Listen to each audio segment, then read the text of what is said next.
Lección número 10. 7 de diciembre del 2019. Título de la lección: Moisés el Libertador, primera parte. Verso para memorizar.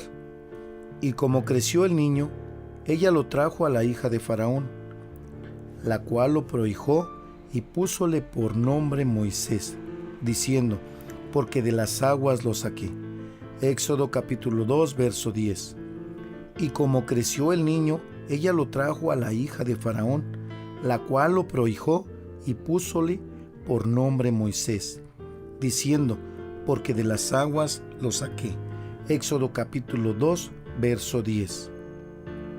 Lectura bíblica se encuentra en Hebreos capítulo 11, del verso 23 al verso 27, y dice la palabra de Dios así: por fe Moisés, nacido, fue escondido de sus padres por 3 meses, porque le hubieron hermoso niño, y no temieron al mandamiento del rey. Por fe, Moisés, hecho ya grande, rehusó ser llamado hijo de la hija de Faraón, escogiendo antes ser afligido con el pueblo de Dios, que gozar de comodidades temporales de pecado, teniendo por mayores riquezas el vituperio de Cristo que los tesoros de los egipcios, porque miraba a la remuneración. Por fe dejó a Egipto, no teniendo la ira del rey, porque se sostuvo como viendo al invisible. Objetivo: analizar la vida de Moisés, designado por Dios para librar a Israel. Objetivo: analizar la vida de Moisés, designado por Dios para libertar a Israel. Comentario: encontramos en la historia del nacimiento de Moisés bases firmes sobre sus convicciones. Se nos relata de cómo sus padres Amram y Jocabed, no temiendo el edicto del rey, lo esconden por espacio de 3 meses. El temor a morir estaba muy lejano para ellos, con tal de mantener a salvo a su hijo. Sabemos que la hija de Faraón lo encuentra en el río, pero es su misma madre quien primero lo educa. Éxodo capítulo 2, verso 8 al verso 9.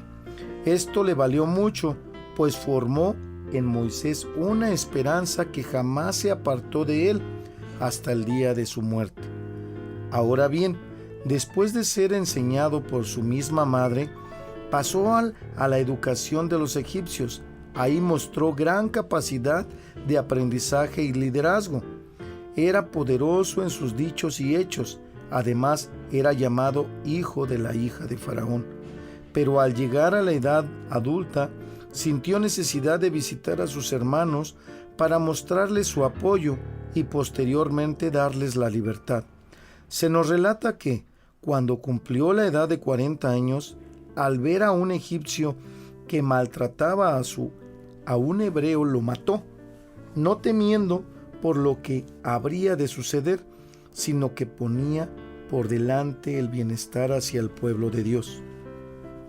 En este momento, Moisés ya conocía su propósito y lo intentaba llevar a cabo. Sin embargo, fue desechado por el mismo pueblo, quien en lugar de brindarle apoyo conforme a sus hechos, le dan la espalda y lo delatan, por lo cual termina abandonando Egipto y huye a Madián, desechado en ese momento toda comodidad de riqueza y confort. Al llegar a Madián, nuevamente muestra sus convicciones, defendiendo a las hijas de Yetro de los pastores, interviniendo por quienes tienen necesidad, quedándose allí a vivir hasta que lo llama el ángel del Señor. Éxodo capítulo 3, verso 2. Preguntas para análisis bíblico. Primer pregunta: ¿quién educó primeramente a Moisés?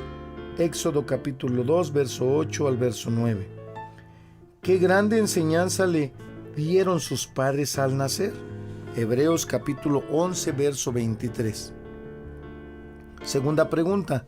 Al ser educado por los egipcios posteriormente, ¿cómo se mostró ante ellos? Hechos capítulo 7, verso 22. ¿Desde cuándo supo Moisés que iba a ser el libertador? Hechos capítulo 7, verso 25. ¿Cuándo entendió su propósito? ¿Qué elección hizo? Hebreos capítulo 11, verso 24 al 25. Cuarta pregunta. Al defender a su pueblo y matar al egipcio, ¿Moisés conocía las consecuencias por parte del faraón? Hechos capítulo 7, verso 27 al 29. Hechos capítulo 11, verso 27. Éxodo 2, verso 15. ¿Cuál fue la actitud del pueblo hebreo? Hechos capítulo 26, verso 27. Pregunta 5. ¿Entendió el pueblo de Israel la posición que tenía Moisés estando en Egipto? Hechos capítulo 7, verso 25. Sexta pregunta y última. ¿Se apartó Moisés de sus enseñanzas después de perderlo todo materialmente? Éxodo capítulo 2, verso 16 y verso 17. Amén.